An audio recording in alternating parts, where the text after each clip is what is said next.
When Daniel moved into his quiet suburban neighborhood, he thought the hardest part of his week would be remembering trash day. But almost immediately, a new problem rolled into his life. Literally. His HOA president, a woman with a reputation for meddling, began deliberately knocking over his trash can each week. Neighbors whispered, but no one dared confront her. She treated rules as tools of control, punishing anyone who resisted.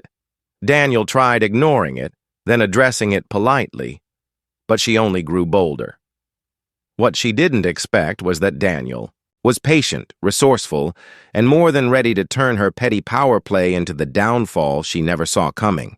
Daniel had lived in the neighborhood less than 2 months when he first noticed it. His trash can, neatly placed at the curb, was mysteriously tipped over each pickup day.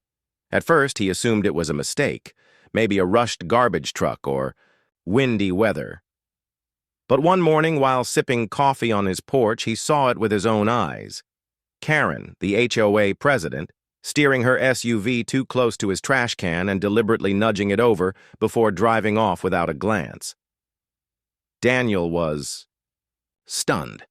He had heard whispers from neighbors about Karen's antics, how she thrived on enforcing rules nobody else cared about, but deliberately knocking over his can. That seemed beyond petty. When he asked a neighbor about it, the man sighed. She does this to anyone who doesn't fall in line. She thinks it keeps people in their place. Daniel frowned. He wasn't looking for conflict. But each week the same routine repeated. Trash day came, and Karen accidentally toppled his can with her oversized SUV. It wasn't just inconvenient, it was humiliating. Neighbors glanced at him pityingly, knowing Karen was making a point. Daniel decided he'd had enough.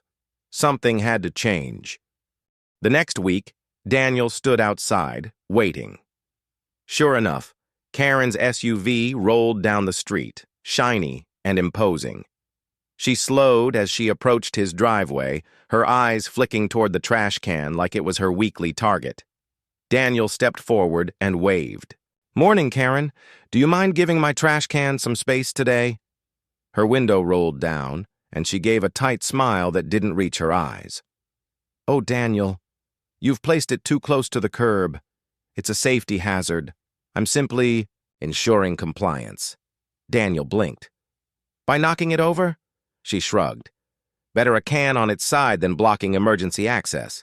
Without waiting for a response, she rolled her window up and drove off, clipping the can again for good measure. Daniel's frustration grew. Clearly, reasoning with her wasn't going to work. She wore her title like a crown, convinced her behavior was untouchable. That night, Daniel sat at his desk, thinking.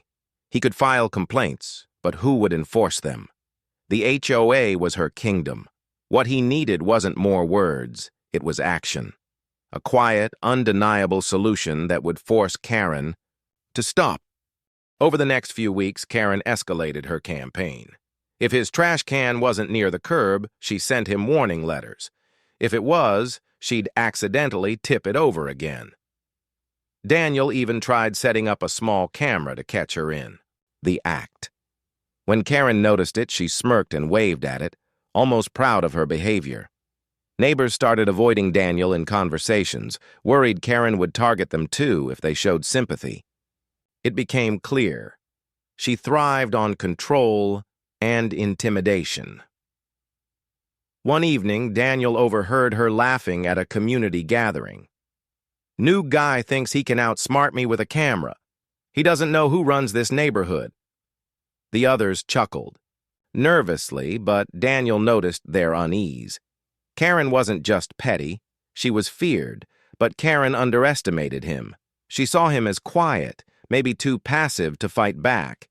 What she didn't realize was that Daniel wasn't planning to argue anymore. He was planning something far more effective. Daniel began researching. He read forums, homeowner stories, and even construction blogs. If Karen insisted on ramming his trash can each week, then maybe the can itself needed to change. One night, inspiration struck. He found a company that manufactured reinforced concrete containers, meant for industrial sites but shaped like regular bins. They were practically indestructible, disguised as ordinary trash cans, but weighing hundreds of pounds. It was perfect. Karen would never see it coming. Daniel ordered one, timing the delivery for a day Karen would be at work. The new trash can looked ordinary enough, painted in the same dark green as the city-issued bins.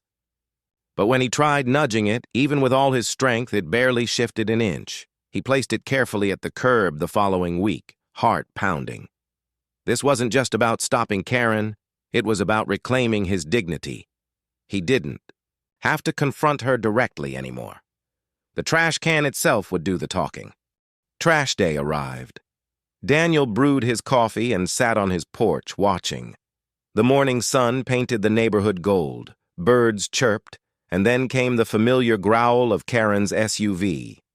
She rolled down the street, eyes fixed on his curb. Her expression carried that smug certainty, her weekly ritual of dominance. But this time, when her bumper hit the trash can, the outcome was different. Instead of tumbling aside, the reinforced container stood unmoved. The sound of metal, crunching, echoed down the street as her SUV jolted violently. Karen slammed on the brakes, her face a mask of shock. Neighbors peeked from behind curtains drawn by the noise. Daniel sipped his coffee, calm as ever, while Karen stepped out, inspecting the fresh dent in her vehicle. Her voice rose in outrage. "You can't do this! This is entrapment!" Daniel simply shrugged. "It's just a trash can, Karen. Same as always." "Maybe you should be more careful." Gasps rippled among the onlookers. For the first time, Karen looked rattled. Her reign of petty terror had cracked, literally. News of the incident spread fast. Neighbors whispered that Karen had finally met her match. The sight of her dented SUV was too delicious for people to ignore. Karen, desperate to regain control, called an emergency HOA meeting. She accused Daniel of malicious intent and creating hazards.